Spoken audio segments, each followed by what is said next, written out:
मैं उस साल मर गया जब मेरी पत्नी मुझसे सबसे ज्यादा प्यार करती थी। करोड़ों की संपत्ति थी, लेकिन उसने कहा छोड़ना है तो छोड़ना है, और मेरे साथ आग के समंदर में दफन हो गई। आखिरी पल में उसने मेरा हाथ कसकर पकड़ा और रोते हुए बोली, इस जन्म में मैंने तुम्हारा बहुत लंबा इंतजार किया है, अगले जन्म में मुझे जल्दी ढूंढने जरूर आना। जब मैंने दोबारा आंखें खोली तो मैं कुछ साल पहले की गर्मियों की एक ढलती दोपहर में वापस आ चुका था। खिड़की के बाहर आसमान खून की तरह लाल था और कमरे में गर्म हवा चल रही थी। मैं एक सपने से जागकर बिस्तर पर सुन्न बैठा था।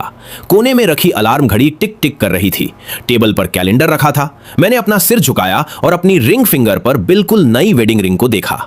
आंखें बंद की तो वो आसमान छूती लपटें और हथेलियों में उसका सॉफ्ट स्पर्श महसूस हुआ। ये इतना रियल कैसे हो सकता है? ये सपना है या हकीकत? मैंने खुद को चिकोटी काटी। जांग पर तेज दर्द हुआ। खिड़की के बाहर गाड़ियों के हॉर्न ने मुझे मेरे उलझे हुए ख्यालों से बाहर निकाला। इस झटके के बाद मेरे अंदर एक अंतहीन दर्द और पछतावा भर गया। किसी की रची हुई एक गलतफहमी की वजह से मैंने लियू रुयान से सालों तक नफरत की थी। उस दौरान कॉम्पिटिटर्स ने उसे दबाने के लिए हर हथकंडा अपनाया, जिससे उसका दम घुटने लगा था। मेरे घर वालों ने भी उसके साथ बेहद बुरा और ठंडा बर्ताव किया। रुयान के माता पिता बचपन में ही गुजर गए थे। उसका कोई अपना नहीं था। वो आधी जिंदगी अकेले ही अपने माता पिता की छोड़ी हुई कंपनी को संभालती रही। बहुत बाद में जब गलतफहमी दूर हुई तब जाकर हमें 6 महीने की खुशी मिली और हमारा एक बच्चा भी होने वाला था। रुयान उस बच्चे को लेकर बहुत प्रोटेक्टिव थी। तभी हाउसकीपर माँ लियू अंदर आई। सर, फूल आ गए हैं, क्या आप निकलने के लिए तैयार हैं? मैंने उलझन में पूछा, कौन से फूल? मेरा दिमाग अभी भी सुन था।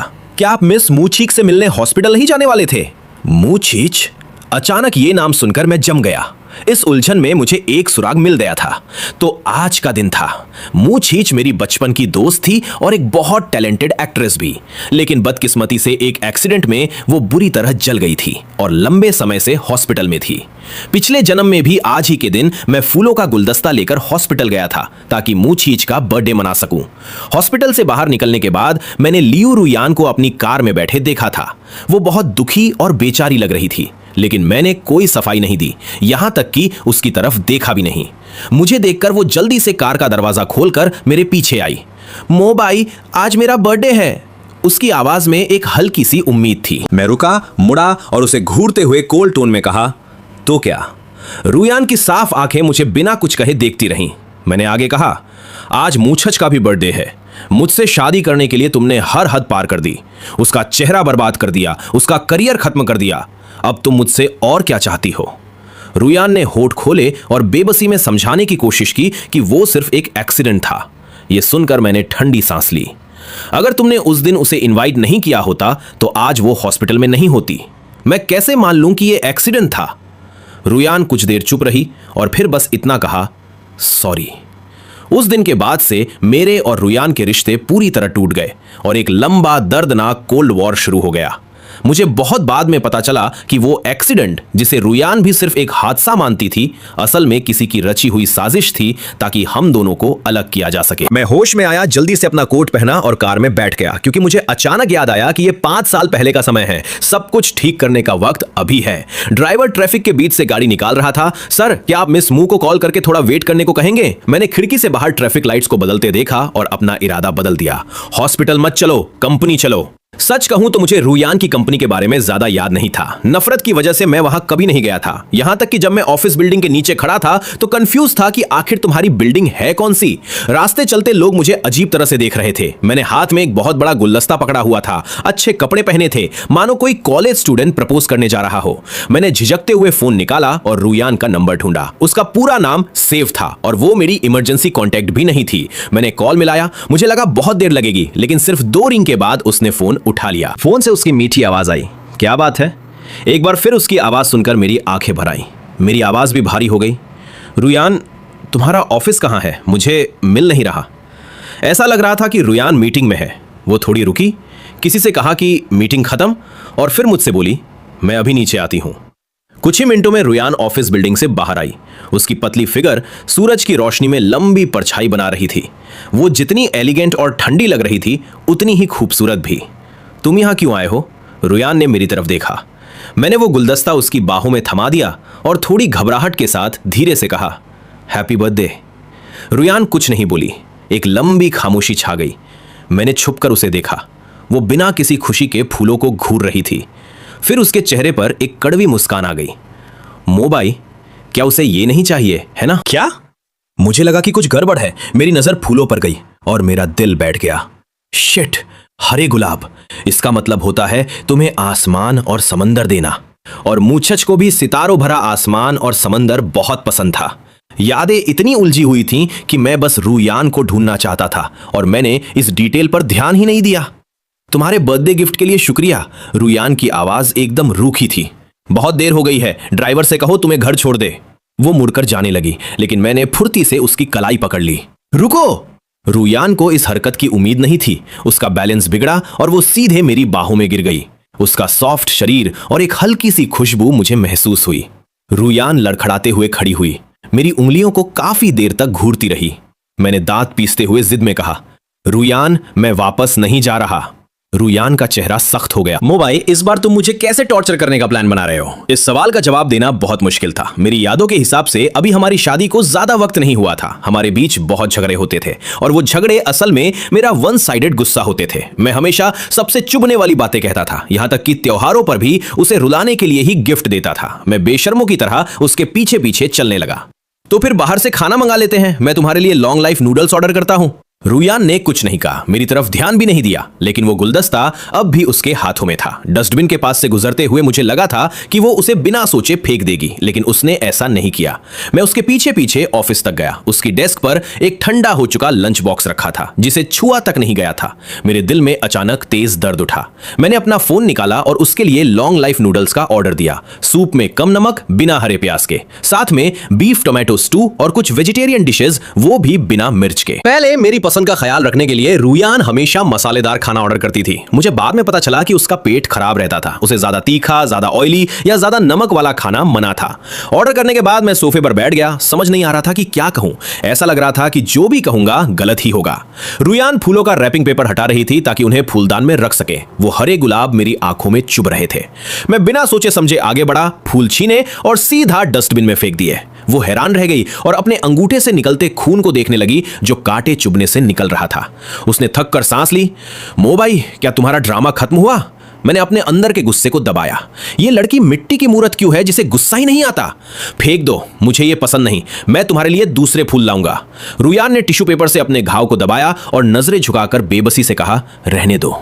मैंने उसकी बात अनसुनी कर दी। डस्टबिन का काला पैकेट उठाया और कहा, तुम यहीं रुको, और जल्दी से दरवाजे से बाहर निकल गया। गर्मियों की शाम सड़क के किनारे बहुत से फूल बेचने वाले ठेले खड़े थे। हालांकि बड़े फ्लोरिस्ट की तुलना में उनकी क्वालिटी थोड़ी कम थी। मैंने कई ठेलों के चक्कर लगाए, सारे लाल गुलाब खरीद लिए और उन्हें सिंपल रैपिंग पेपर में लपेटकर एक बड़ा गुलदस्ता बनवा लिया। तभी खाने की डिलीवरी भी आ गई। दोनों हाथों में ढेर सारा सामान लिए मैं 19वें फ्लोर पर वापस गया। अब ऑफिस पहले से ज्यादा शांत था। जो इक्का दुक्का लोग ओवरटाइम कर रहे थे वो भी जा चुके थे।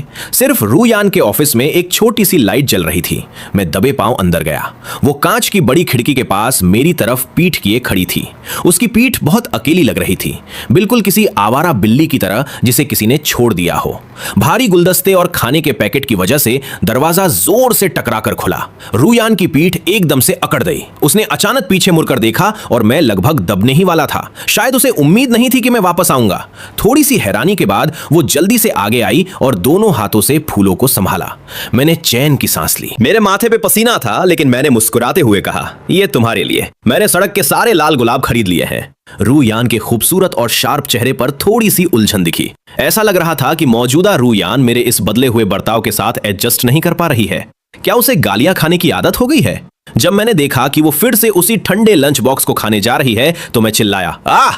रूयान ने तुरंत मेरी तरफ देखा और मैंने उसकी आंखों में एक डर और टेंशन पकड़ ली। मैं सोफे पर लेट गया, अपनी ठुड्डी उठाई और चिड़चिड़ेपन का नाटक करते हुए कहा, क्या तुम कुछ गर्म नहीं खा सकती? तुम्हें ये ठंडा खाना खाते देखकर मुझे इरिटेशन हो रही है। अगले आधे घंटे तक ऑफिस में मेरी ही बकबक गूंजती रही। तुम्हें खाना खाना आता भी है या नहीं? इतना बड़ा बीफ का पीस नहीं दिख रहा क्या? सब्जियां नहीं खानी? इतनी बड़ी हो गई हो और खाने में नखरे। अपने नूडल्स खाओ। क्या मैंने इन्हें सजाने के लिए खरीदा है? मेरी लगातार डांट फटकार के बाद वो गरम नूडल्स का बाउल खाली हो गया। मुझे डर था कि रूयान का पेट नहीं भरा होगा, इसलिए मैंने उसे 2 छोटे स्प्रिंग रोल्स भी दे दिए और अपने हिस्से की डिश भी उसे खाने को दे दी। हर रोज ऐसे समझाना पड़े तो मैं कैसे जी पाऊंगा? बोलते बोलते मेरा गला सूख गया था। अचानक मेरे सामने पानी का एक गिलास आया। मैंने सिर उठाया तो देखा रूयान मुझे ही घूर रही थी, मानो कह रही हो, पहले गला तर कर लो फिर डांटना। उसके चेहरे के भाव अब काफी शांत हो गए थे। हालांकि उसकी आंखें अभी भी खाली खाली सी थीं, लेकिन कम से कम वो ठंडी दूरी और डर अब नहीं था। मैंने उसे गले लगाने की अपनी इच्छा को कंट्रोल किया और बोला, रुयान, अब से हम एक साथ अच्छे से रहेंगे, ठीक है? यह सुनकर उसने नजरें नीचे कर ली और बिना कोई जवाब दिए चुपचाप बर्तन समेटने लगी। कोट पहन लो, मैं ड्राइवर से तुम्हें घर छोड़ने को कहती हूं। लेकिन मैं तो अभी आया हूं। मैंने थोड़ा और रुकने की इच्छा जताई, लेकिन वो जल्दी से दरवाजा खोलकर बाहर निकल गई। ऐसा लग रहा था जैसे वो किसी चीज से बचकर भाग रही हो। आखिर कचरा फेंकने का काम किसी सीईओ को थोड़ी करना होता है। अगर मैं कहूं कि मुझे बुरा नहीं लगा तो यह झूठ होगा। पुनर्जन्म लेकर वापस आने के बाद इस औरत को मनाना इतना मुश्किल क्यों लग रहा है? मैं सोफे पर बैठा अपनी अगली स्ट्रेटेजी सोच रहा था कि सीधे उसके ऊपर कूद पड़ूं या पहले दिल की बातें करूं और फिर कूद पड़ूं। तभी एक फोन रिंग ने मेरे ख्यालों को तोड़ दिया। मैंने अनमने ढंग से फोन उठाया। दूसरी तरफ से एक ऐसी आवाज आई जो मैंने बहुत समय से नहीं सुनी थी, लेकिन फिर भी बहुत जानी पहचानी थी। मो भाई, आप कहां हो? मेरी खुशी से उछलती धड़कन अचानक खाई में गिर गई। मुझे याद आया, ये इंसान अभी भी है। तुम हो? मेरा टोन कुछ खास गर्मजोशी भरा नहीं था। मुचच की आवाज बहुत सॉफ्ट थी। मैं आपका बहुत देर से वेट कर रही हूं। क्या हमारा प्लान नहीं था कि हम साथ में मेरा बर्थडे मनाएंगे? पिछले जन्म की सारी बातें याद आते ही मेरी उंगलियां फोन पर कस गईं, इतनी कि पोर सफेद पड़ गए। मुचच, हम बचपन के दोस्त हैं, है ना? मुचच ने मेरे इमोशंस को भांप लिया। मो भाई, हम तो फैमिली हैं। फैमिली? मैंने ये शब्द दोहराया और अचानक पूछा, क्या तुम्हें मुझसे कुछ कहना है? वो कुछ देर चुप रही, फिर लंबी सांस लेकर बोली, मुझे माफ कर दो। मुझे आपसे छुपकर केक नहीं खाना चाहिए था। मेरा पूरा शरीर ठंडा पड़ गया। मैं मुस्कुराना चाहता था, लेकिन मुस्कुरा नहीं सका। आज मुझे कुछ काम है, मैं नहीं आ पाऊंगा। Happy birthday. फोन काटने के बाद मैंने एक गहरी सांस ली। मेरा मन बहुत अशांत था। मुझे अपने किडनैप होने से पहले की याद आ रही थी। वो कॉल जो मुचेच ने मुझे की थी, ये पूछने के लिए कि मैं कहां हूं। मैं गहरी सोच में डूब गया। वो मेरी सबसे भरोसेमंद इंसान थी, लेकिन क्या पता शुरू से ही उस ब्लास्ट के पीछे किसी अपने का ही हाथ हो। मैंने आंखें उठाई तो देखा रुयान दरवाजे पर खड़ी थी। उसका आधा चेहरा अंधेरे में था, इसलिए मैं उसके एक्सप्रेशन नहीं देख पाया। मैंने हिचकिचाते हुए पूछा, क्या तुमने सब सुन लिया? उसने अपने इमोशंस को कंट्रोल करते हुए बड़ी शांति से कहा, गाड़ी नीचे आ गई है। पिछले जन्म में रुयान ने मुझसे कहा था कि जब भी मैं उसके साथ थोड़ा सा भी अच्छा बर्ताव करता था तो उसके बदले उसे बहुत बड़ा दर्द सहना पड़ता था। इसलिए उसने कभी कुछ मांगने की हिम्मत ही नहीं की। उसने हमेशा खुद को इस बात के लिए तैयार रखा था कि मैं किसी भी वक्त उसे छोड़कर जा सकता हूं। वो बातें आज मेरे दिल में खंजर की तरह चुभ रही थीं। दर्द से मेरी सांसें अटकने लगी। पिछले जन्म में आज ही के दिन जब मैं घर पर नहीं था तो उसका डिनर सिर्फ एक ठंडा लंच बॉक्स था। किसी ने भी उसे हैप्पी बर्थडे नहीं कहा था, इसीलिए वो हॉस्पिटल के गेट पर मेरा इंतजार कर रही थी। रुयान सिर्फ मेरे मुंह से हैप्पी बर्थडे सुनना चाहती थी, और मैंने क्या किया? मैंने उसे मेरे मामलों से दूर रहने और मुझसे दूर रहने को कहा। इस सच्चाई के बोझ ने मुझे कुचल कर रख दिया। उसने नजरें घुमाई और बोली, सॉरी, वो बस मेरे मुंह से निकल गया। रात हो गई है, तुम्हें हॉस्पिटल जाना है तो जल्दी जाओ। मैंने रुयान का हाथ जोर से खींचा और अपनी उंगलियां उसकी उंगलियों में फंसा ली। उसका पूरा शरीर अकड़ गया, लेकिन उसने अपना हाथ पीछे नहीं खींचा। उसने भारी आवाज में मुझसे पूछा, मोबाई, तुम क्या करना चाहते हो? क्या तुमने मुझे अभी तक काफी बेइज्जत नहीं किया? मैंने उसकी पतली कमर को कसकर पकड़ लिया और बहुत सख्त लहजे में कहा, बीवी, हिलना मत। मेरे ये कुछ शब्द किसी जादू की तरह थे जिसने उसे पूरी तरह बांध दिया। मैंने सिर झुकाया और रुयान के ठंडे होठों को चूम लिया। उसकी कमर को पकड़े हुए मैंने उसे दीवार से सटा दिया और बहुत प्यार और केयर के साथ उसे किस किया। शुरुआत की उस अकड़न से लेकर हैरानी तक, और आखिरकार उसने खुद को मुझे सरेंडर कर दिया। उसने अचानक अपनी आंखें बंद कर ली। उसकी प्योर वाइट ड्रेस अब मुड़ तुड़ गई थी। उसने अनजाने में ही अपने हाथ बढ़ाए और लालच में आकर मेरी पीठ को कसकर पकड़ लिया। हम दोनों एक दूसरे से चिपक गए। छत की लाइट जली और फिर बुझ गई। जब से मेरा पुनर्जन्म हुआ है, बहुत सारी इंफॉर्मेशन मेरे दिमाग में घूम रही है। मुझे किडनैप करने वाले का कभी रुयान से कनेक्शन था। वो एक बैंकक्रप्ट कंपनी का मालिक थी और मुचेच के साथ सालों पहले हुआ वो एक्सीडेंट असल में मेरे सेकंड अंकल की रची हुई साजिश थी, ताकि मेरे और रुयान के बीच दरार पड़ सके। ये सब मुझे पिछले जन्म के आखिरी साल में ही पता चला था। मेरी लोकेशंस हमेशा बहुत सीक्रेट रखी जाती थी, लेकिन फिर भी उन्होंने मुझे किडनैप कर लिया। उन्हें कैसे पता चला? इसका सिर्फ एक ही मतलब हो सकता है, मुचेच की वो फोन कॉल। मरने से पहले उसने जो आखिरी बात कही थी वो भी रुयान ने मुचेच को थैंक्स कहा था। अगर वो नहीं होती तो मैं तुम्हें कभी नहीं ढूंढ पाती। इंसान अक्सर भ्रम में रहता है। अब पीछे मुड़कर देखूं तो मेरी वो बचपन की दोस्त जिस पर मैंने सबसे ज्यादा भरोसा किया, मुचेच का इस सब में क्या रोल था? रात को बहुत थक जाने और नींद न आने की वजह से अगली सुबह मेरा सिर थोड़ा भारी था। मैं दोपहर तक सोता रहा। रुयान ने शायद अंदाजा लगा लिया था कि मैं भूखा उठूंगा। टेबल पर लंच सलीके से सजा हुआ था। घर एकदम साफ सुथरा था और सब कुछ परफेक्ट ऑर्डर में था। जल्दी से ब्रश करके और मुंह धोकर मैंने नाश्ता किया। फिर मैं रुयान के स्टडी रूम में गया। कंप्यूटर पर वीडियो मीटिंग चल रही थी। ढलते सूरज की किरणें कांच की बड़ी खिड़की से छनकर रुयान के बेहद खूबसूरत और ठंडे चेहरे पर पड़ रही थी। इससे उसके अंदर की वो पैदाइशी ठंडक थोड़ी कम हो गई थी। अचानक मेरा दिल जोर से धड़का। सच में मैं उसे जितना देखता था वो उतनी ही अट्रैक्टिव लगती थी। रुयान की ऑब्जर्वेशन स्किल्स हमेशा से बहुत तेज थीं। मेरे दरवाजा खोलते ही उसने नजरें उठा ली। मेरे कपड़ों को देखकर वो थोड़ी हैरान रह गई। मैं थोड़ा अनकंफर्टेबल हुआ और हल्का सा खांसा। मैं रुयान के सामने बैठ गया। फोन खोला तो देखा मुचच ने मुझे 5 बार कॉल किया था और कई मैसेज भेजे थे। सब कल रात के थे। उस वक्त तक शायद मेरे होश उड़ चुके थे, इसीलिए मुझे रिंगटोन सुनाई नहीं दी। क्या मैं रुयान को कुछ ज्यादा ही घूर रहा था? उसकी नजरें स्क्रीन पर थीं, मानो उसे मेरे होने का कोई फर्क ही नहीं पड़ रहा हो। चलो नाटक करते रहो। मैंने पैर पर पैर चढ़ाया और उसके विजन के साइड में पैर हिलाना शुरू कर दिया। रुयान की आवाज अचानक रुकी। कुछ पल की झिझक के बाद वो बोली, आज के लिए बस इतना ही। इतना कहकर उसने मीटिंग एंड कर दी। वो अपनी एग्जीक्यूटिव चेयर पर पीछे की ओर झुकी। उसकी भौहें हल्की सी सिकुड़ गई। मो बाई, कल रात तक तो मो भाई था, अब फिर से मो बाई हो गया।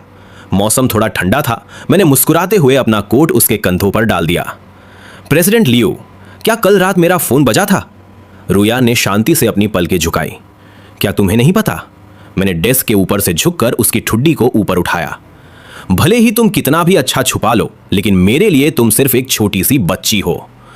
मो बाई, ये वर्किंग आवर्स हैं। उसने अपना चेहरा घुमाकर मुझे याद दिलाया।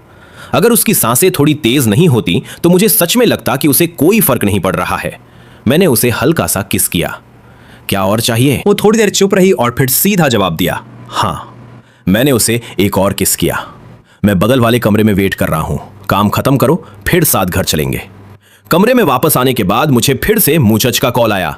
मो भाई, आप सामने आ गए। दूसरी तरफ से उसकी आवाज बहुत भारी और बैठी हुई थी, जैसे वो पूरी रात रोई हो। मैं हैरान रह गया। मैं कहां सामने आ गया? मैं तो कहीं नहीं गया। उसकी आवाज धीमी हो गई। अगर मेरा चेहरा कभी ठीक नहीं हो सकता तो मैंने हार मानने का फैसला कर लिया है। मैं आपके साथ एक शांति भरी जिंदगी बिताना चाहती हूं। मैंने अपनी भौहें सिकोड़ी और थोड़े ठंडे लहजे में कहा, हमारे बीच बहुत पहले ही सब कुछ खत्म हो चुका है और वैसे भी मैं शादीशुदा हूं। तो मेरा क्या? मुचच ने कहा। आपके उन वादों का क्या? क्या इसलिए कि मेरा चेहरा बर्बाद हो गया है अब आप मुझे पसंद नहीं करते? मैं कुछ बोलना चाहता था पर रुक गया। तुमने ही तो ब्रेकअप की बात कही थी।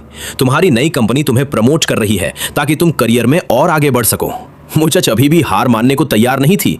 उसकी आवाज नरम पड़ गई। लेकिन मोबाई, आपने तो कहा था कि आप मेरा वेट करेंगे। मैं और कितना वेट करूं? मैंने एक लंबी सांस ली। तुम्हारे पास आगे बढ़ने के अनगिनत मौके थे, लेकिन तुमने मुझे इंतजार करने पर मजबूर किया। मेरे सेकंड अंकल अपने मतलब के लिए किसी भी हद तक जा सकते हैं। मेरे पैदा होते ही मेरे माँ बाप ने मुझे मो फैमिली के पास छोड़ दिया था। दोनों विदेश चले गए और नई फैमिली बसा ली। मैं मो फैमिली के लिए सिर्फ एक मोहरा था। मुचच ने फिल्मों में बहुत सक्सेस हासिल की, जबकि मुझे मेरे सेकंड अंकल ने एक कोने में धकेल दिया था। उस रात मैंने उसे पूरी रात कॉल किया, लेकिन उसने एक बार भी फोन नहीं उठाया। अगले दिन स्क्रीन पर उसका फर्स्ट किस देखकर मैं पूरी तरह टूट गया और हार मानकर मैंने सेकंड अंकल की शर्तें मान ली। इस वक्त मुचच ने फोन पर मुझसे पूछा, क्या अब आपको रुयान से प्यार हो गया है? मैंने बिना किसी हिचकिचाहट के जवाब दिया, हाँ। उसके बाद के दिनों में मुचच ने मुझे कोई मैसेज नहीं किया। मैंने बहुत सोचा। पिछले जन्म में मुझे मारने वाले कातिल को पकड़ने के लिए मुझे रुयान की ताकत की जरूरत थी। पहला कदम यह था कि उसे इस बात पर यकीन दिलाया जाए कि मेरा पुनर्जन्म हुआ है, वरना कहीं वो मुझे पागल खाने ना भेज दे।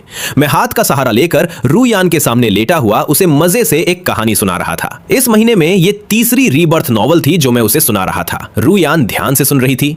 अगर तुम्हें पसंद है तो मैं इसके टीवी सीरियल एडॉप्टेशन में इन्वेस्ट कर सकती हूँ। बात मेरे पसंद की नहीं है, बात यह है कि क्या तुम्हें यह पसंद है। उसने मेरी सिकुड़ी हुई शर्ट को देखा और ठंडी सांस ली। जो तुम्हें पसंद है वो मुझे भी पसंद है। आजकल मेरे और रूयान के रिश्ते काफी सुधर गए थे। वो मुझे बहुत लाड प्यार करती थी, मेरी हर बात मानती थी, लेकिन मुझे हमेशा लगता था कि हमारे बीच कोई अदृश्य दीवार है। रूयान, मैंने कुर्सी को पास खींचा और सीरियस चेहरा बनाकर उसके सामने बैठ गया। मुझे लगता है कि अब तुम्हें बता देना चाहिए। उसने चॉपस्टिक्स नीचे रखी और ऐसे बैठ गई जैसे ध्यान से सुनने को तैयार हो। मैंने बहुत ही गंभीर चेहरे के साथ कहना शुरू किया, सच कहूं तो मेरा भी पुनर्जन्म हुआ है। एक लंबी खामोशी छा गई।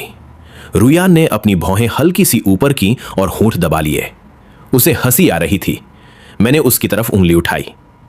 मुझे पता था तुम यकीन नहीं करोगी। उसके होंठों पर मुस्कान आई जिसे उसने कंट्रोल करते हुए कहा, मैं यकीन करती हूं। मैंने बिना रुके सब कुछ उगल दिया, पिछले जन्म की सारी बातें एक सांस में बता दी। शुरुआत में वो ऐसे सुन रही थी जैसे किसी बच्चे की मनगढ़ंत कहानी सुन रही हो, मानो मैंने कोई नया जोक सीखा हो। लेकिन धीरे धीरे उसकी भौहें तन गई। जिसने मुझे चाकू मारा था उसका सरनेम फेंग था। शायद वो फ्यूचर में तुम्हारी कंपनी का एम्प्लॉय बनेगा और बाद में अपनी खुद की कंपनी खोलेगा। जाहिर है अभी 5 साल पहले मुझे नहीं पता कि वो कहां है। और हां, मेरे सेकंड अंकल भी इसमें शामिल थे। आखिर में हमें ध्यान रखना होगा। मेरी बात अभी पूरी भी नहीं हुई थी कि एक तेज फोन रिंगटोन ने मुझे बीच में रोक दिया। मैंने और रूयान दोनों ने स्क्रीन पर कॉलर का नाम देखा। मेरी लापरवाही की वजह से मुचच का नाम अभी भी पूरा सेव नहीं किया गया था। रूयान के एक्सप्रेशन तुरंत बदल गए और वो वापस अपने उसी ठंडे और रिजर्व एटीट्यूड में आ गई। वो उठी और प्लेट्स उठाने लगी। मैं बर्तन धोने जा रही हूं। वो फीलिंग फिर से वापस आ गई। क्या रूयान मुझसे बच रही थी या वो डरी हुई थी?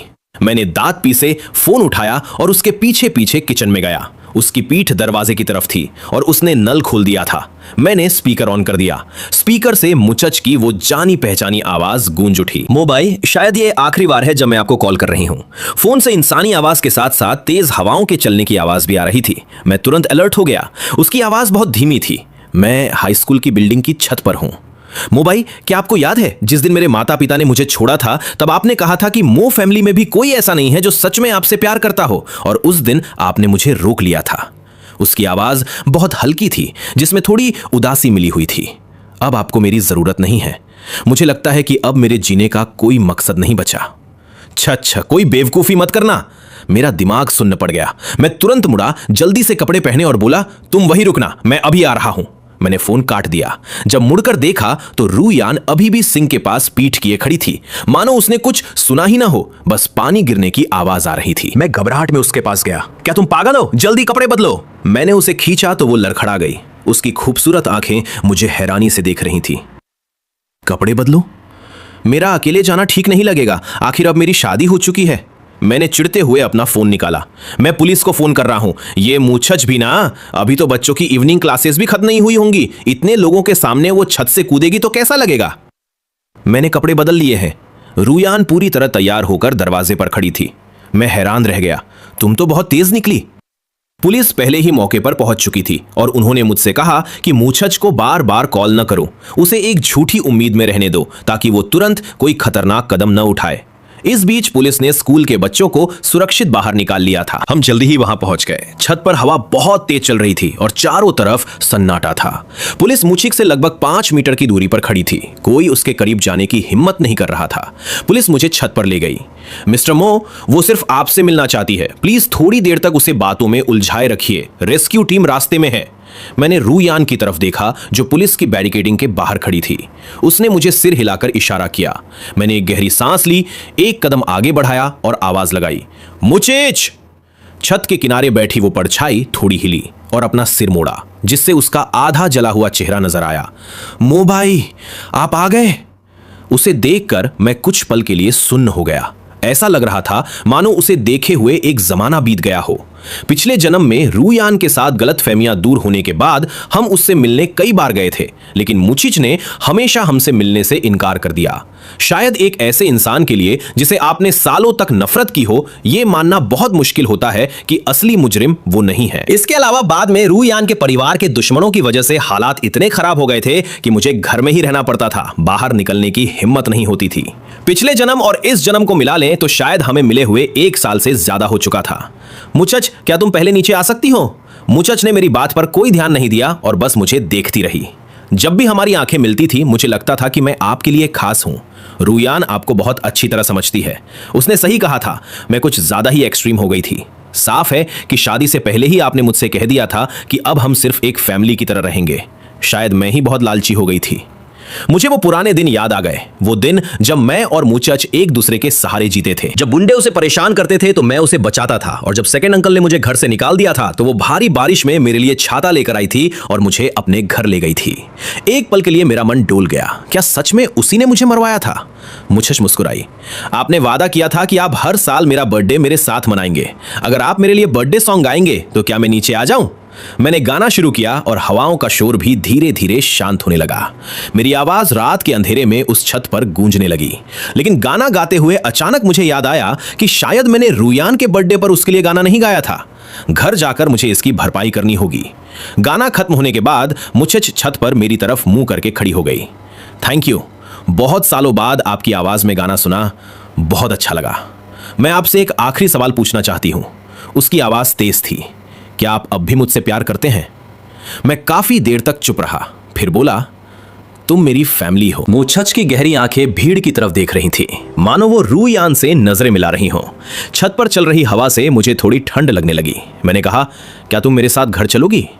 मुचच ने नजरें हटाई और मुझे देखकर मुस्कुराई। मोबाई, आई लव यू। इतना कहते ही उसने अपनी बाहें फैलाई और उस अंतहीन अंधेरे में पीछे की तरफ गिर गई। उस पल मानो वक्त रुक गया। मेरे शरीर का खून जमकर बर्फ हो गया। अगले ही सेकंड मैं छत के किनारे की तरफ भागा, लेकिन कुछ नहीं पकड़ पाया।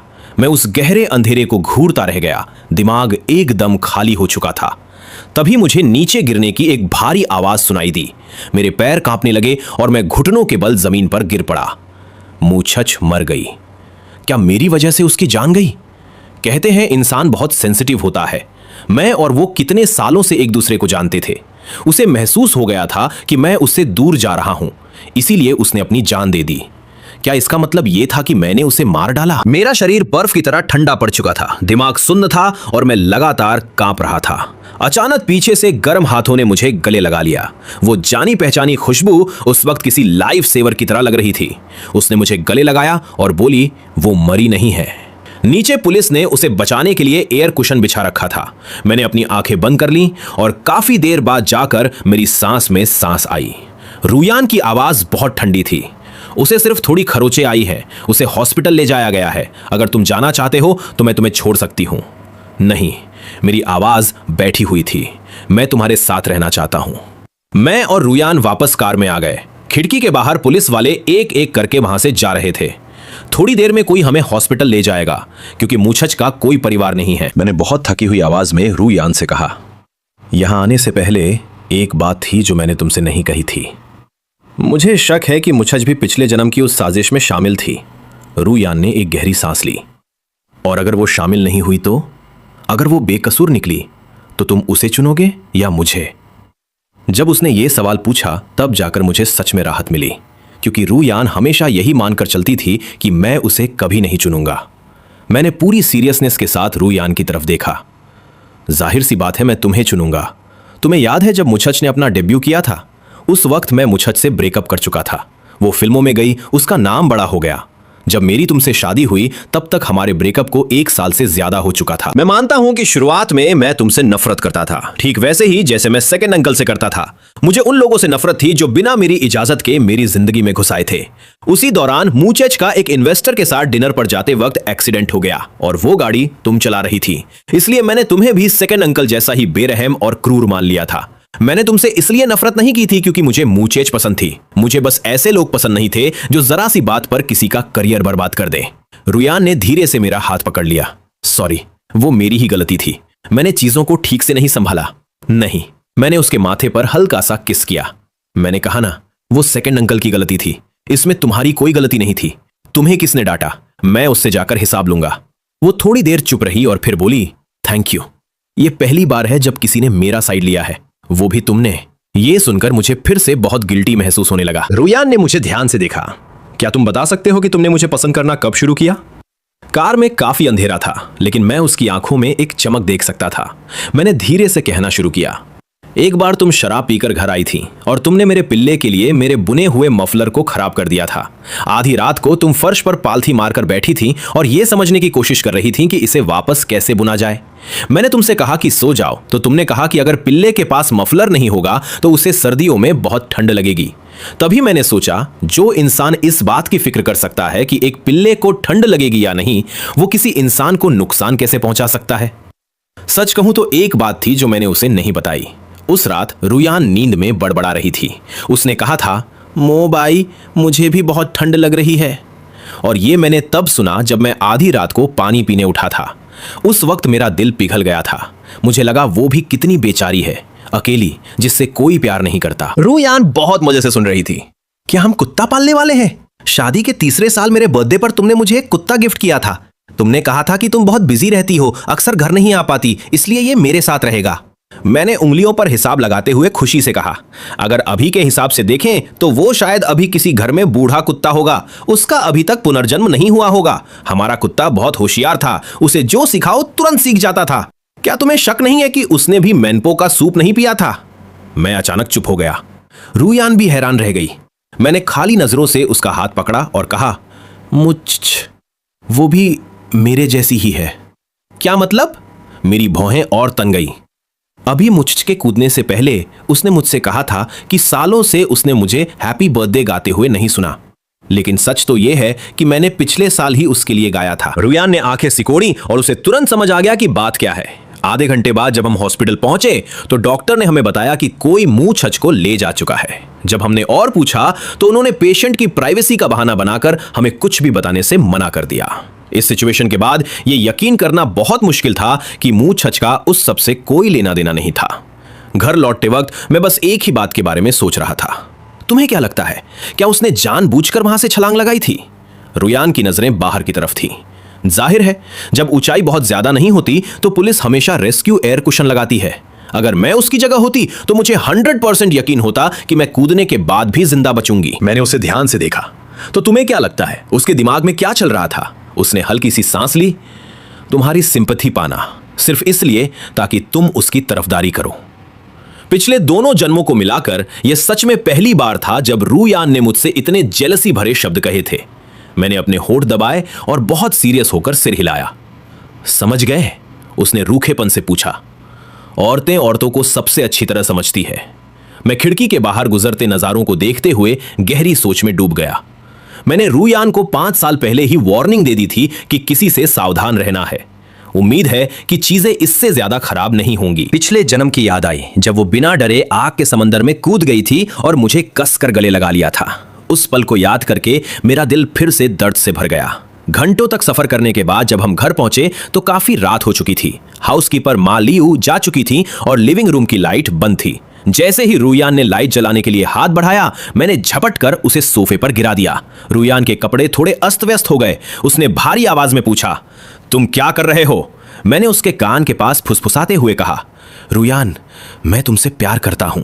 उसकी सांसें तुरंत तेज हो गई। किसने सोचा था कि सिर्फ एक आई लव यू का इतना गहरा असर होगा कि वो इतनी बेचैन हो जाएगी? मैं मुस्कुराया और अपनी आवाज को नरम करते हुए बोला, बीवी, आई लव यू। अगले ही पल रुयान ने मेरे होठों को चूम लिया। उसकी इस नई इंटेंसिटी ने मुझे ऐसे कैद कर लिया कि मैं उसके प्यार को कुकरा ही नहीं सका। उसके हाथ मेरे चेहरे को ऐसे सहला रहे थे मानो मैं कोई बहुत कीमती चीज हूं। मैंने मुस्कुराते हुए पूछा, क्या तुमने हमारे बच्चे के लिए कोई निकनेम सोचा है? रुयान के इमोशंस अब कंट्रोल से बाहर हो चुके थे। उसने मुझे कसकर गले लगाया और बोली, मोबाई, तुम मेरे हो। नहाने के बाद मेरी आंखें नींद से भारी हो रही थी। मेरे हाथ अभी भी उसे पकड़े हुए थे और वो एक शांत बिल्ली की तरह मेरी बाहों में थी, मानो उसे कभी गुस्सा ही ना आता हो। मोबाई, मुझे बहुत नींद आ रही है। उसकी आवाज बहुत प्यारी और नींद से भरी हुई थी। जब हमारी नई नई शादी हुई थी तो तुमने मुझसे प्रॉमिस किया था कि तुम मेरे साथ मूवी देखने जाओगे, लेकिन अगले दिन तुमने कहा कि तुम्हारे पेट में दर्द है और तुम चले गए।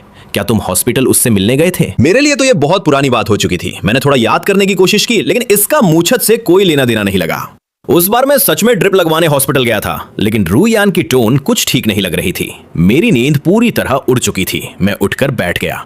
रुयान थोड़ी देर हैरान रही, फिर बोली, सॉरी मत बोलो। मैं पालथी मारकर बैठ गया। मैं बस ये जानना चाहता हूं कि तुम्हें ऐसा क्यों लगा कि मैं मूछत से मिलने गया था? वैसे तो रूयान के कॉन्टैक्ट्स इतने मजबूत थे कि वो आसानी से मेरा शेड्यूल पता कर सकती थी। उसे ये भी पता चल जाता कि मैं हॉस्पिटल में अपनी जिंदगी और मौत से लड़ते हुए ड्रिप लगवा रहा था, लेकिन उसने कभी मेरे बारे में कोई इन्वेस्टिगेशन नहीं की। थोड़ी देर चुप रहने के बाद रूयान ने सच बता दिया। मैं मूछच की वीचैट मोमेंट्स देख सकती थी। हम दोनों ने एक दूसरे की तरफ देखा और दोनों की ही आंखों में कंफ्यूजन था। रूयान ने अपना फोन निकाला और मुझे दे दिया। मैंने जल्दी से मूछच की प्रोफाइल पिक्चर पर क्लिक किया। जैसे ही मैंने उसकी टाइमलाइन देखी, मेरा दिमाग सुन्न हो गया। 9 अगस्त, आज मोबाई ने कहा कि वो मेरा बर्थडे सेलिब्रेट करेगा। Thank you my love. 1 अक्टूबर, मोबाई के हाथ का बना खाना चखने का मौका मिला। वही पुराना टेस्ट। मैं पागलों की तरह स्क्रॉल करता, 6 महीने पुरानी एक पोस्ट नहीं मिली। मूवी रिलीज हो गई है, मोबाई का इंतजार कर रही हूं।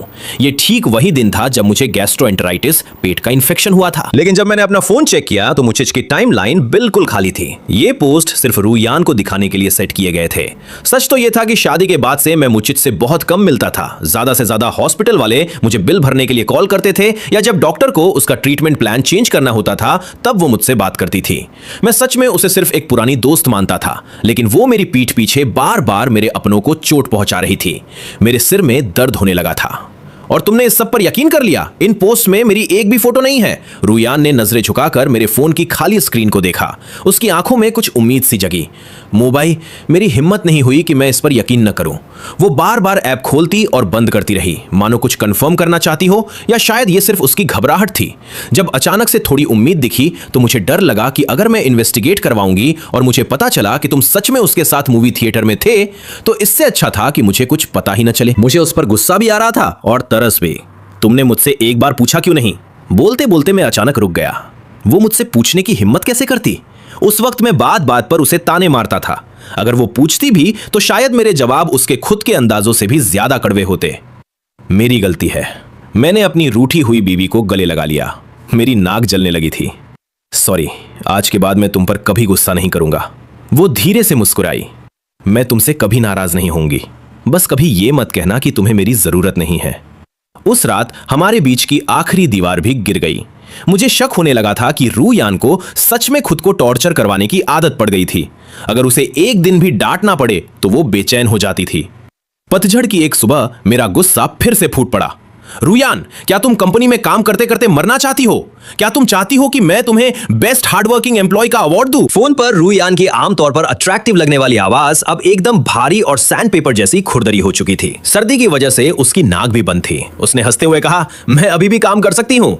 आधी रात तक उसे तेज बुखार आ गया और उसका शरीर आग की तरह तप रहा था। मैंने फैमिली डॉक्टर को बुलाकर उसे दवा दिलवाई। आधा प्यार से और आधा जबरदस्ती करके उसे दवा पिलाई। फिर सुबह होने तक मैं उसे गर्म पानी की पट्टियां करता रहा। बुखार कम होने के बाद मैंने मालियों के लिए एक हल्का डाइट चार्ट लिखा, ताकि जब रूयान उठे तो वो उसे खिला सके। लेकिन जब मैं सुबह 10 बजे उठा तो पता चला कि वो सुबह सुबह ही काम पर जा चुकी थी। पिछले जन्म के उस एक्सीडेंट के खौफ की वजह से मैं उसकी सेफ्टी को लेकर बहुत केयरफुल था। नाश्ता करने के बाद मैंने मालियों की बनाई हुई चाय ली और जल्दी से उसकी कंपनी की तरफ निकल पड़ा। सेक्रेटरी ने जैसे ही मुझे देखा वो घबराकर खड़ी हो गई। प्रेसिडेंट लियू अपने ऑफिस में है, वो अभी किसी से नहीं मिल सकती। कोई बात नहीं, मैं इंतजार कर लूंगा। इतना कहकर मैं दरवाजे के पास रखे सोफे पर बैठ गया और अपना फोन चलाने लगा। थोड़ी देर में मुझे रूयान की आवाज सुनाई दी। वो किसी से बात कर रही थी और उसकी आवाज में इतनी ठंडक और सख्ती थी जो मैंने पहले कभी नहीं देखी थी। मैंने आपको मौका दिया था, लेकिन आप खुद उसे समझ नहीं पाए। प्रेसिडेंट लियू, साफ दिख रहा है कि आपने जानबूझकर मुझे फंसाने के लिए यह जाल बिछाया है। रूयान ने एक ठंडी हंसी के साथ कहा। तो क्या? ये आप बिल्कुल अनरीजनेबल हो रही हैं।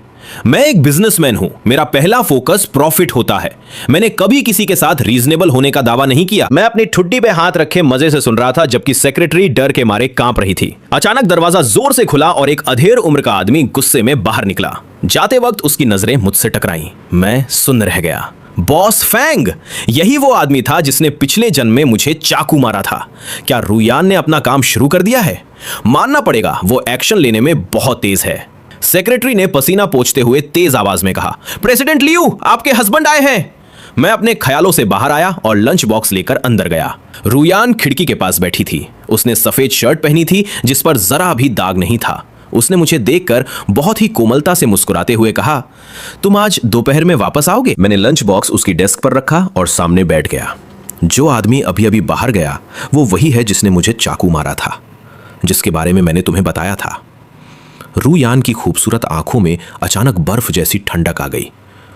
उसे मुझ पर छोड़ दो, इतना कहकर वो सिर झुकाकर चुपचाप अपना खाना खाने लगी। टाइमिंग एकदम सही थी, सूप अभी भी गर्म था।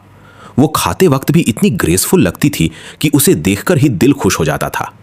पिछले जन्म और इस जन्म की इतनी उलझनों के बाद मुझे अब जाकर महसूस हो रहा था कि हम सच में पागलों की तरह प्यार में है। वक्त उड़ता गया और देखते ही देखते पतझड़ खत्म होने लगा। ऐसा लग रहा था कि मूछच मेरी जिंदगी से पूरी तरह गायब हो चुकी है। उसका फोन नंबर बंद हो गया था और कांटेक्ट के सारे रास्ते कट चुके थे। कभी कभी हाई स्कूल के बच्चों को घर जाते देख मुझे पुरानी बातें याद आ जाती थीं। मेरी सिक्स्थ सेंस कह रही थी कि ये सब इतनी आसानी से खत्म नहीं होने वाला है। रूयान बहुत बिजी हो गई थी। वो सुबह जल्दी जाती और रात को देर से लौटती। कभी कभी उसे देखकर मुझे पिछले जन्म की याद आ जाती थी, जब वो इसी तरह काम करती थी मानो उसका काम कभी खत्म ही नहीं होता था। सर 10 बज गए हैं, आपको जल्दी सो जाना चाहिए। मैं फर्श पर बिछे कारपेट पर पालथी मारकर बैठा था। मेरे चारों तरफ नई खरीदी हुई चीजों का ढेर लगा था।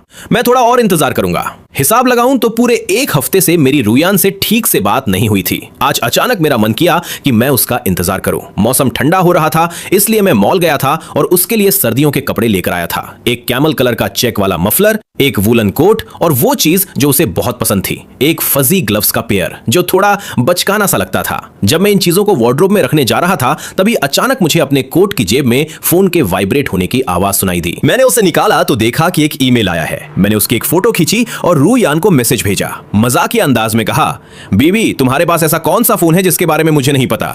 वो मेरे ऐसे मजाक की पहले से ही आदी हो चुकी थी। उसने तुरंत जवाब दिया, वो मेरा वर्क फोन है, मैं लाना भूल गई थी। मेरे लिए चेक कर लो क्या ईमेल आया है। मैंने मुस्कुराते हुए ईमेल खोला और कहा, कहीं ये किसी का लव लेटर तो नहीं? अगर ऐसा हुआ तो मैं घर सिर पर उठा लूंगा। स्क्रीन पर जो खुला वो एक मेडिकल रिपोर्ट थी। मैंने अपनी आंखें सिकोड़ी और उसे जूम किया। मुंह चेन हुई, खोपड़ी में फ्रैक्चर और ब्रेन हैमरेज। लगता है इस आदमी के सिर पर कोई भारी चीज गिरी थी। नीचे एक डेथ सर्टिफिकेट भी था, वर्क प्लेस एक्सीडेंट। बेचारे के साथ बहुत बुरा हुआ। रूयान का मैसेज पढ़ने के बाद मैंने फोन रख दिया। मैं थोड़ी देर में घर आ रही हूं। मैंने उसके लिए खाना दोबारा गर्म करने के लिए गैस पर रख दिया। फोन को किनारे रखा और रैपिंग पेपर निकालकर नए कपड़ों को पैक करने लगा ताकि उसे एक सरप्राइज दे सकूं। तभी मेरा फोन बज उठा। ये चेन फी का कॉल था। मेरे भाई, तुम मेरे साथ स्टूडियो खोलने के बारे में कब सोच रहे हो? मैंने जवाब दिया, आजकल मैं अपनी रूयान के साथ थोड़ा बिजी हूं, कुछ दिन और रुक जा। चेनफी ने मजाक में कहा, पहले तो तू उससे दूर भागता था, अब इतना क्यों चिपक रहा है? मैंने कहा, पहले मैं अंधा था, अब मेरी आंखें खुल गई हैं, ठीक है? चेनफी ने हार मानते हुए कहा, ठीक है ठीक है, तुझे पता है तेरे डिजाइन्स के कितने दीवाने हैं लोग। जल्दी आ और काम शुरू कर मेरे भाई। मैं थोड़ा हिचकिचाया, थोड़ा और टाइम दे मुझे। चेनफी हंसते हुए बोला, ठीक है, जा अपनी रूयान के साथ वक्त बिता ले। मैं सच में उसके साथ ज्यादा से ज्यादा वक्त बिताना चाहता था। अगर पुनर्जन्म मिलने के बाद भी कुछ नहीं बदला तो एक दिन हम दोनों को साथ ही मरना होगा। इसलिए अब जो भी दिन बीत रहा था वो हमारी जिंदगी का एक कम होता हुआ दिन था। रूयान बिल्कुल सही टाइम पर घर आई। लिविंग रूम में सिर्फ एक छोटी सी लाइट जल रही थी और बर्तन में खाना अभी भी गर्म था। वो एक बिल्ली की तरह सीधा मेरी बाहों में आकर गिरी। मैंने भी उसे कसकर गले लगा लिया। आराम से, गिर मत जाना, बेडरूम में चलो, मैंने तुम्हारे लिए एक गिफ्ट रखा है। बेडरूम के ठीक बीचों बीच एक बहुत बड़ा गिफ्ट बॉक्स रखा था जिसे बड़ी ही बेतरतीब तरीके से पैक किया गया था। यह तुम्हारा पेंडिंग बर्थडे गिफ्ट है, खोलकर देखो। रूयान ने अपनी नजरें झुकाईं और उसकी आंखों में खुशी साफ झलक रही थी। Thank you मोबाई। वो गिफ्ट बॉक्स के पास गई पर काफी देर तक उसे बस देखती रही। फिर वो हिचकिचाते हुए बोली, मुझे तुमसे कुछ बात करनी है। उसने कुछ कहने की कोशिश की पर रुक गई। आखिर में उसने कहा, शायद हमें कुछ वक्त के लिए एक दूसरे से दूर रहना होगा। मैं कुछ सेकंड के लिए सुन्न रह गया। रूयान की आंखों में एक दर्द और उलझन थी। तुम्हें मेरे साथ एक नाटक करना होगा। मुंह चैन हुई। मुंह छच के पिता थे। तुमने जो ईमेल देखा उसमें लिखा था कि उनके पिता की मौत एक कंस्ट्रक्शन साइट एक्सीडेंट में हुई थी। सालों पहले वो प्रोजेक्ट मेरे पिता और तुम्हारे सेकंड अंकल के बीच एक जॉइंट वेंचर था। मुझे अचानक याद आया कि जब मैं मुंह छच को ढूंढने छत पर गया था तो उसके चेहरे पर कितनी गहरी निराशा थी। मेरा परिवार खत्म हो गया, अब मेरा कोई नहीं है। उस वक्त मैं उसकी हालत देखकर बहुत दुखी हुआ था। मैं धीरे से उसके पास गया था और उसे एक आइसक्रीम दी थी। मेरे पास भी कोई फैमिली नहीं है, तो कैसा रहेगा अगर हम... मैंने अपनी बांह पर लगे चोट के निशान दिखाते हुए कहा था, देखो, ये उन लोगों ने मारा है जिन्होंने मुझे बाथरूम में बंद कर दिया था। मेरे सेकंड अंकल तो बस मुझे डांटते हैं कि मैं उनके लिए मुसीबतें खड़ी करता हूं। उन्हें मेरी कोई परवाह नहीं है। मुचच ने मेरी तरफ सिर झुकाकर देखा, आइसक्रीम ली और छत के किनारे से नीचे कूद गई। मतलब किनारे से हटकर नीचे फर्श पर आ गई। तुम्हारे इस सेकंड अंकल का नाम क्या है? मो मिंग युआन। मुचच ने धीरे से आंखें उठाई। क्या वो मो ग्रुप वाले मो मिंग युआन हैं? जब मैंने सिर हिलाकर हां कहा तो उसने एक ऐसी सीरियस नजर से मुझे देखा जो मैंने पहले कभी नहीं देखी थी। उसने कहा था, चिंता मत करो, अब से हम एक फैमिली है। सालों तक मैं यही सोचता रहा, लेकिन अब जाकर मुझे उसकी उस नजर का असली मतलब समझ आया। शायद सेकंड अंकल का नाम जानने से पहले वो सच में मुझे अपनी फैमिली मानना चाहती थी, लेकिन जब उसे पता चला कि मेरा मो फैमिली से क्या कनेक्शन है तो उसने मुझे अपना बदला लेने का एक जरिया बना लिया। शुरुआत से ही उसका किया हुआ हर वादा सिर्फ झूठ की बुनियाद पर टिका था। रुयान ने कहा, मो भाई, मैं देख सकती हूं कि मुचच तुमसे प्यार करती है। तुमने कहा कि पिछले जन्म में तुम्हारी मौत के पीछे उसका भी हाथ था। शायद वो इसलिए था क्योंकि तुमने मुझे चुना था। मैं तुम्हें उसके साथ ऐसे खतरे में नहीं छोड़ सकती। अगर तुम मुझसे दूर हो जाओगे तो आने वाला सारा खतरा मैं अकेले झेल लूंगी। मैंने धीरे से अपना सिर हिलाया। अगर मैं अपनी बीवी को ही नहीं बचा सकता तो मैं किस बात का मर्द हूं? मैं तुम्हारे साथ ये नाटक करने को तैयार हूं। कुछ हफ्तों बाद मीडिया में यह खबर फैल गई कि मशहूर बिजनेसवुमन लियू रुयान का तलाक हो गया है। उसी दिन मेरी विला से अपना सामान लेकर निकलते हुए तस्वीरें इंटरनेट पर वायरल हो गईं। चेनफी मुझे अपना सामान उठाकर अपने अपार्टमेंट में लाते हुए देखकर बहुत खुश हुआ। वाह मेरे भाई, फाइनली तुझे अकल आ ही गई। अब तू मेरे साथ काम करेगा, है ना? 3 दिन बाद मुझे सेकंड अंकल का कॉल आया। मो भाई, क्या तुम आज रात घर आ सकते हो? मैंने फोन हाथ में पकड़े हुए मुस्कुराकर कहा, अंकल अचानक मेरी याद कैसे आ गई? मेरा तो अभी अभी तलाक हुआ है। हम तुम्हारा परिवार हैं, तुम्हें ऐसे अकेले धक्के खाते हुए कैसे देख सकते हैं? आज रात एक पार्टी है, मैंने तुम्हारे लिए एक नई लड़की भी ढूंढ ली है। आपकी खबर बहुत तेज है अंकल। खैर, मैं वक्त पर पहुंच जाऊंगा। मैंने फोन काट दिया। चेनफी मुझे चिंता से देख रहा था। क्या तूने अपने परिवार से सारे रिश्ते नहीं तोड़ लिए थे? अब तुझे उनके मामलों से क्या लेना देना? मैं भी उनके मामलों में नहीं पड़ना चाहता, लेकिन कुछ लोग हैं जो मुझे बर्बाद करने पर तुले हैं। उस रात मैंने एक शानदार सूट पहना और मो फैमिली के बड़े से बंगले में एंट्री की। बैंक्वेट हॉल मेहमानों से भरा था। सब वाइन के गिलास लिए बातें कर रहे थे। जैसे ही मैं अंदर गया, सबकी नजरें मुझ पर टिक गईं और लोग फुसफुसाने लगे, ये मो फैमिली का छोटा बेटा है ना? क्या तुम अपनी बेटी की बात चलाना चाहोगी? मो फैमिली से रिश्ता जुड़ जाए तो 10 से 20 साल की मेहनत बच जाएगी। मैं भीड़ के बीच से गुजर रहा था, तभी मुझे एक जानी पहचानी आवाज सुनाई दी जो मैंने काफी वक्त से नहीं सुनी थी। आवाज की दिशा में देखा तो रुयान एक वाइन का गिलास पकड़े लोगों के बीच खड़ी थी। वो हमेशा की तरह सबसे अलग और खूबसूरत लग रही थी। उसके तलाक की खबर सुनकर कई अमीर बिजनेसमैन उसके आसपास मंडरा रहे थे। रुयान ने मुझे ठंडी नजरों से देखा और फिर नजरें फेर ली।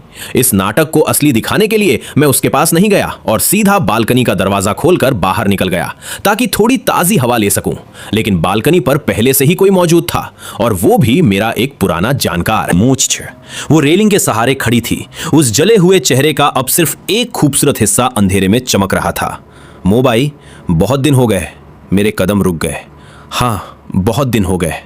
वो हल्की सी हंसी। मुझसे इतने दूर दूर क्यों हो? मैंने अपनी घबराहट छुपाने की कोशिश की और एक गहरी सांस ली। तुम ऐसा क्यों सोच रही हो? मैंने तो तुमसे पूछा तक नहीं कि तुम इतने दिनों से कहां थी। तुमने मेरा नंबर ब्लॉक कर दिया था ना? तुम तो बहुत होशियार हो गई हो। मैंने पुराने दिनों की तरह ही मजाक में उसके कंधे पर थपकी दी। तभी दरवाजे की तरफ से आने वाली रोशनी किसी के आने से छुप गई। मैंने पलटकर देखा तो रुयान दरवाजे पर सहारा लिए बड़ी ही बेरुखी से हमारी तरफ देख रही थी। मुचच ने जवाब दिया, मैं अपनी सर्जरी के लिए गई थी। वो थोड़ा आगे आई जिससे हल्की रोशनी उसके चेहरे पर पड़ी। उसके चेहरे का वो हिस्सा जो बुरी तरह जल गया था अब आधे से ज्यादा ठीक हो चुका था। ध्यान से देखो, क्या मैं पहले जैसी नहीं लग रही? मैं उसे कुछ देर घूरता रहा और फिर एक कदम पीछे हटकर दूरी बनाते हुए बोला, हाँ लग रही हो। मुझे तुम्हारे लिए खुशी है। तभी दरवाजा खुला और सेकंड अंकल कुछ मेहमानों के साथ अंदर आए। चलो, मैं तुम सबको अपने भतीजे मो बाई से मिलाता हूं, और ये है हमारी कंपनी की नई एक्ट्रेस मुचच। ये दोनों बचपन से एक दूसरे को जानते हैं। इस पार्टी का एक मकसद इन दोनों की जिंदगी को सेटल करना भी है। मेहमानों ने तालियां बजाईं और बधाइयां देनी शुरू कर दी। मुझे और मुचच को चारों तरफ से घेर लिया। मैंने अपनी भौहें सिकोड़ी। सेकंड अंकल, मैं अभी शादी नहीं करना। मेरी बात पूरी होने से पहले ही मुचच ने अचानक मेरा हाथ पकड़ लिया और मुस्कुराते हुए बोली, अंकल आप चिंता मत कीजिए, अब से मैं मोबाइल का ख्याल रखूंगी। मैंने हाथ छुड़ाने की कोशिश की, लेकिन उसकी पकड़ किसी ऑक्टोपस की तरह मजबूत थी। गनीमत रही कि कुछ सेकंड बाद ही उसने मुझे छोड़ दिया और मेहमानों के साथ बात करने लगी। मेरा दिमाग बहुत उलझा हुआ था। जब मुचच मेहमानों से बात कर चुकी तो मैंने उससे पूछा, तुम मेरे सेकंड अंकल के साथ कब से मिली हुई हो? मुचच ने आराम से अपने बाल संवारे। मैं तुमसे तभी शादी कर सकती हूं जब मुझे मो फैमिली एक्सेप्ट कर लेगी। मेरा एक और प्लान भी था, लेकिन तुम्हारे तलाक ने मेरा बहुत सारा काम आसान कर दिया। मैंने उसके चेहरे को देखा और वो मुझे इतनी अजनबी और खौफनाक लगी कि मैं बता नहीं सकता। मुचचा मुस्कुराई। क्या हुआ, पहचान नहीं पा रहे? क्या तुम्हें लगता है कि मैं वैसी मुचच नहीं रही जैसी तुमने सोची थी? पहले मुझे लगता था कि मुचेच की मुस्कान सूरज की तरह रोशन है और हम दोनों एक ही दुनिया के हैं, लेकिन अब मुझे लग रहा था कि मैं गलत था। वो एक एक कदम मेरी तरफ बढ़ा रही थी और मैं पीछे हटता जा रहा था। आखिर में मेरी पीठ कांच के दरवाजे से जा टकराई। मोबाई, मैं हमेशा से ऐसी ही थी। उस धुंधली रोशनी में उसकी मुस्कान मुझे बहुत खौफनाक लग रही थी। मैंने तुम्हें कभी छोड़ने का नहीं सोचा था, क्योंकि मैं तुमसे प्यार करती हूं। तुम भी पिछले जन्म की तरह लियू रु यान के साथ मरना नहीं चाहोगे, है ना?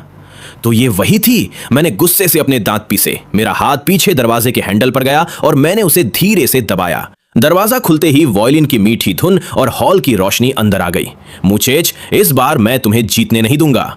भीड़ में वापस आने के बाद मुझे एहसास हुआ कि मेरा शरीर ठंडे पसीने से भीग चुका था। मैं सीढ़ियों से होते हुए दूसरी मंजिल की तरफ गया। इस कॉरिडोर के आखिर में वो कमरा था जहां मैं कभी रहता था। मैं बस वहां जाकर थोड़ी देर आराम करना चाहता था। जैसे ही मैंने दरवाजा खोला, एक सॉफ्ट से शरीर ने मुझे बिस्तर पर गिरा दिया। एक जानी पहचानी खुशबू मेरे चेहरे से टकराई। रुयान की मीठी और बॉस वाली आवाज मेरे कानों में पड़ी, जिसमें हल्की सी शराब की महक भी थी। उसने तुम्हें कहां छुआ? मेरे कंधे पर एक गर्म किस महसूस हुआ।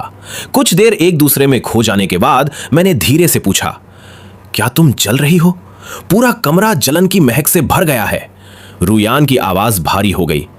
मैं किसी को तुम्हें छूने नहीं दूंगी, किसी को भी नहीं। मैंने उसके बालों को सहलाया। मुचच ने मेरे सेकंड अंकल से हाथ मिला लिया है और उसे मेरी हालत का अंदाजा हो गया है। वो तुम्हारे प्लान्स को लेकर भी अलर्ट है। क्या तुम्हें लगता है कि तुम्हारा प्लान कामयाब होगा? मो भाई, अगर इस सब में मो फैमिली को बहुत बड़ा नुकसान हुआ तो तुम क्या करोगे? तो उसे इस बात की चिंता थी। मैंने रुयान का हाथ पकड़ा। मेरे माता पिता की शादी एक बिजनेस डील थी। वो दोनों एक दूसरे से नफरत करते थे। मेरे पैदा होते ही उन्होंने मुझे सेकंड अंकल के पास छोड़ दिया और दोनों विदेश चले गए। सेकंड अंकल ने हमेशा मुझे अपने फायदे और पावर के लिए एक मोहरे की तरह इस्तेमाल किया। अगर तुम ना होती तो शायद मैं बहुत पहले ही मर चुका होता। इसलिए मेरी चिंता मत करो। अगर मो फैमिली बर्बाद होती है तो वो सेकंड अंकल के बुरे कर्मों का नतीजा होगा। वो इसी के लायक है। अगले कुछ महीनों तक मेरी जिंदगी बिल्कुल नॉर्मल रही। वैसे भी बड़े होने के बाद से मैंने मो फैमिली से एक पैसा नहीं लिया था। मैंने पार्ट टाइम जॉब्स करके अपनी पढ़ाई पूरी की थी और डिजाइनिंग में अच्छा नाम कमा लिया था। अगर सेकंड अंकल के मुझे जबरदस्ती बुलाकर मुझ छचे से शादी करने का प्रेशर डालने को छोड़ दें तो बाकी सब शांति से चल रहा था। चैनफी इस बात से बहुत चिढ़ा हुआ था। तूने तो उनसे रिश्ते खत्म कर लिए थे ना, तो फिर उनकी बात क्यों मान रहा है? मैंने उसे कुछ नहीं बताया। मुचचे मेरी सिचुएशन जानती थी। अगर मैं उसकी बात नहीं मानता तो वो सेकंड अंकल को भड़काकर रुयान के रास्ते में मुश्किलें खड़ी कर देती। जब तक रुयान उन दोनों का खेल खत्म नहीं कर देती, मुझे उन्हें बातों में उलझाकर रखना ही था। चैनफी को टीवी देखने का बहुत शौक था। आजकल रुयान अक्सर फाइनेंस चैनल्स पर दिख जाती थी। उसे देखते ही चैनफी भड़क जाता था। मोबाई, तेरी अगली बीवी को मुझे जरूर दिखाना। वो टीवी रिमोट पकड़े हुए ऐसे कांप रहा था जैसे उसे पार्किंसंस की बीमारी हो। उसने टीवी पर रुयान की तरफ इशारा करते हुए चिल्लाकर कहा, इस औरत को देखकर ही पता चलता है कि ये अच्छी नहीं है। अगर तूने दोबारा ऐसी औरत से शादी की तो मैं सच कह रहा हूं, मैं उल्टा लटक कर गोबर खाऊंगा। मैंने अपने डिजाइन के कागजों से सिर उठाया और थोड़ी झिझकते हुए कहा, मेरे भाई, इतने कॉन्फिडेंस से मत बोल। कभी कभी अपने लिए बचने का कोई रास्ता भी छोड़ देना चाहिए।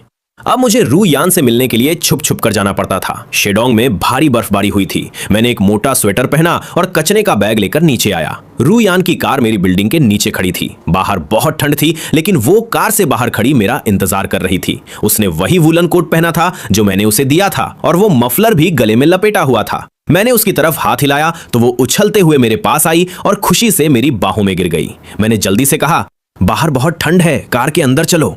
कार की हेडलाइट्स बंद हो गईं और चारों तरफ अंधेरा छा गया। सिर्फ कुछ दूरी पर लगी स्ट्रीट लाइट की रोशनी उस सफेद बर्फ पर पड़ रही थी। मैंने अपने मोटे जैकेट की जेब में कुछ ढूंढा और एक लॉलीपॉप निकालकर उसे दिया। ये तुम्हारे लिए। रुयान ने मुस्कुराते हुए लॉलीपॉप ले लिया। मेरे पास ऐसे बहुत सारे हैं, क्या तुम्हें पसंद नहीं आए? मैं उसे वापस लेने लगा, लेकिन उसने जल्दी से अपना हाथ पीछे खींच लिया। थैंक यू, मुझे ये बहुत पसंद है। सच कहूं तो हमारे बीच बातें करने के लिए कुछ खास कॉमन टॉपिक्स नहीं थे, लेकिन फिर भी हमारी बातें कभी खत्म नहीं होती थी। मैंने मुस्कुराते हुए उसके कंधे पर सिर रखा। मेरे दोस्त ने कहा कि अगर मैंने तलाक के बाद भी तुम्हारे जैसी औरत से दोबारा शादी की तो वो, मैंने उन गंदे शब्दों को छोड़ दिया, तो वो कुछ बहुत ही घटिया काम करेगा। मैंने एक लंबी सांस ली। मैं सोच सकता था कि जब चेन फी को सच्चाई पता चलेगी तो वो मुझे कैसे पीटेगा। रूयान जोर से हंस पड़ी। उसने मेरा हाथ पकड़ा। तो क्या तुम किसी और को चुनना चाहते हो? मैंने उसे घूर कर देखा। तुम क्या बकवास कर रही हो? उसने अपनी आंखें झुकाई और चुपचाप मेरा हाथ पकड़ लिया। उसकी उंगलियां लंबी और बहुत खूबसूरत थीं, बस थोड़ी ठंडी थीं। पता नहीं आजकल उसे क्या हो रहा था। मुझे बार बार बुरे सपने आ रहे हैं। मैं हर बार यही सपना देखती हूं कि मैं तुमसे कह रही हूं कि तुम्हें मेरे बिना अच्छी जिंदगी जीनी है। रुयान ने अचानक कहा, मोबाई, मेरा मतलब है अगर एक दिन मैं अचानक तुम्हें छोड़कर चली जाऊं।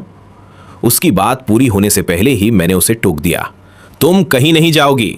मैंने उसके बालों पर किस किया और एक गहरी सांस लेकर कहा, हम कभी अलग नहीं होंगे। अगली सुबह मैं और चैन फी टैक्सी में बैठकर जल्दी जल्दी स्टूडियो जा रहे थे। तभी मुछच का फोन आया। मोबाई, तुम कहाँ हो? मुझे अचानक याद आया कि आज मेरी उसके साथ एक डेट फिक्स थी। सॉरी, मुझे कुछ अर्जेंट काम आ गया है। मुछच ने पूछा, कहाँ हो? मैं तुम्हें एड्रेस भेजता हूं। चैन फी जानता था कि मुझे मुछच पसंद नहीं है, इसलिए उसने मेरा फोन छीना और कॉल कट कर दी। तभी टैक्सी के रेडियो पर एक न्यूज बुलेटिन आने लगा। हम दोनों कुछ देर सुनते रहे और फिर एकदम चुप हो गए। मो फैमिली के साथ कुछ बुरा हुआ है। सालों पहले हुए एक कंस्ट्रक्शन साइट एक्सीडेंट का मामला फिर से खुल गया था। चैन फी ने मुझे बहुत चिंता से देखा।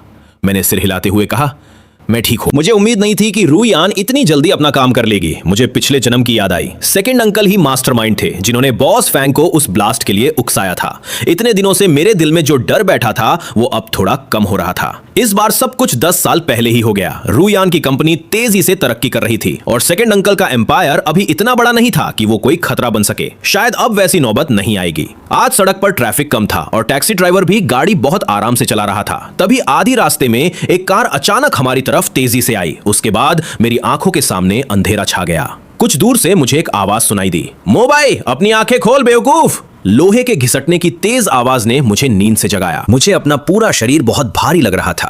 आंखें खोली तो देखा कि मैं एक मोटे स्टील पाइप से बंधा हुआ हूं और चेन फी उसी पाइप के सहारे बैठा हुआ है। हवा में इंडस्ट्रियल ऑयल की तेज महक और मिट्टी की अजीब सी गंध आ रही थी। मैं कंफ्यूजन में जमीन से उठा। चेन फी अपने पैरों को जोर से मार रहा था। भगवान का शुक्र है तू उठ गया, जल्दी से मेरी रस्सियां खोल। मैं जल्दी से उसके पास गया और नीचे बैठकर उसकी रस्सियां देखी। मेरी पुरानी यादें एकदम से ताजा हो गईं। मैंने सिर उठाकर चारों तरफ देखा और मेरे पूरे शरीर से ठंडा पसीना छूटने लगा। यह तो वही खाली पड़ी फैक्ट्री है जहां पिछले जन्म में मेरी बेरहमी से हत्या की गई थी। रस्सियों में ऐसी गांठ लगी थी कि उन्हें खोलना नामुमकिन था। चेन फी गालियां देते हुए रस्सियों को रगड़कर तोड़ने की कोशिश कर रहा था। इनकी हिम्मत कैसे हुई मुझे किडनैप करने की? लगता है इन्हें अपनी जान प्यारी नहीं है। काफी देर रगड़ने के बाद भी जब रस्सी नहीं टूटी तो वो थक कर पत्थर से टिक गया। इन्होंने मुझे बांधा है, तुझे नहीं। इसका मतलब इनका निशाना मैं हूं। जब यहां कोई ना हो तो तू चुपचाप भाग जा और पुलिस को बुला। मैंने एक कड़वी मुस्कान के साथ कहा, सॉरी भाई, इस बार मेरी वजह से तू भी इस मुसीबत में फंस गया। तेरा क्या मतलब है? उसकी बात पूरी भी नहीं हुई थी कि पीछे से मुछ की आवाज आई। तुम्हारा ये दोस्त काफी समझदार है।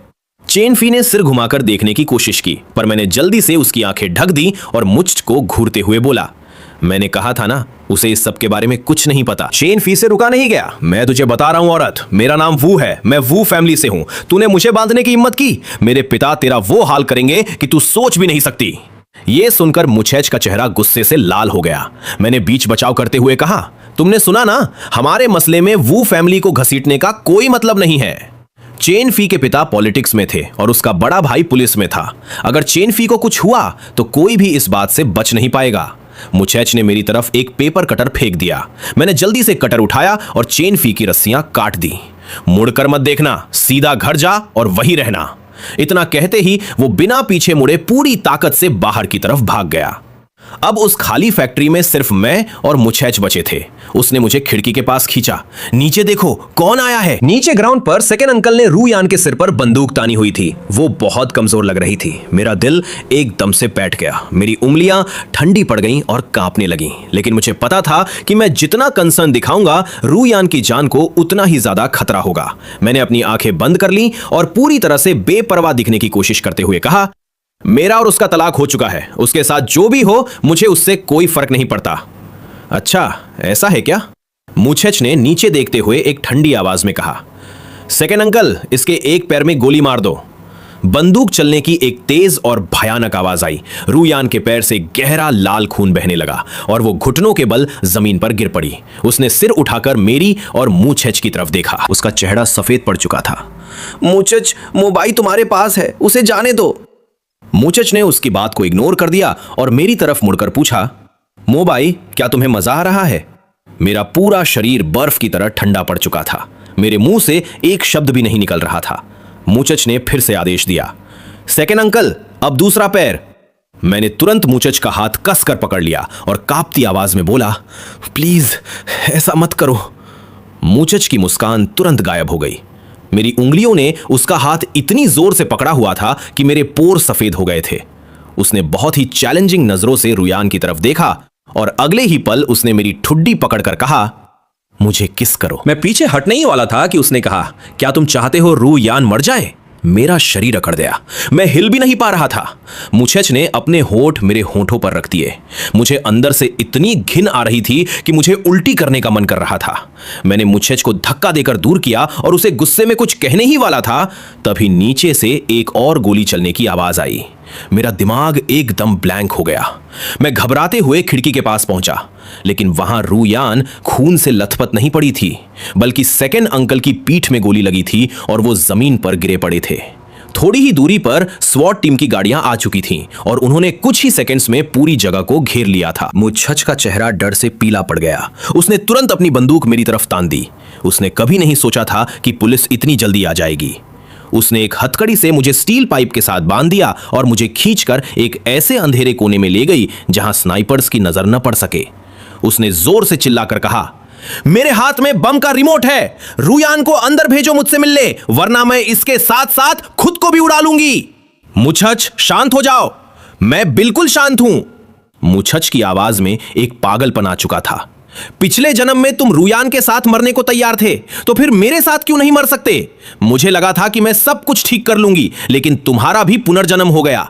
मुझे मेरा मोबाई वापस चाहिए। तभी कुछ कदम दूर से एक जानी पहचानी ठंडी आवाज गूंजी, मैं आ गई हूं, उसे छोड़ दो। ये रूयान थी। मैं जोर से चिल्लाया, तुम यहां क्या कर रही हो बेवकूफ औरत? यहां क्यों आई हो? उसके पैर का खून अब सूख चुका था। जब से वो दूसरी मंजिल पर आई थी, उसकी नजरें सिर्फ और सिर्फ मुझ पर टिकी थी। शायद उसे डर था कि मुझे कुछ हो न जाए।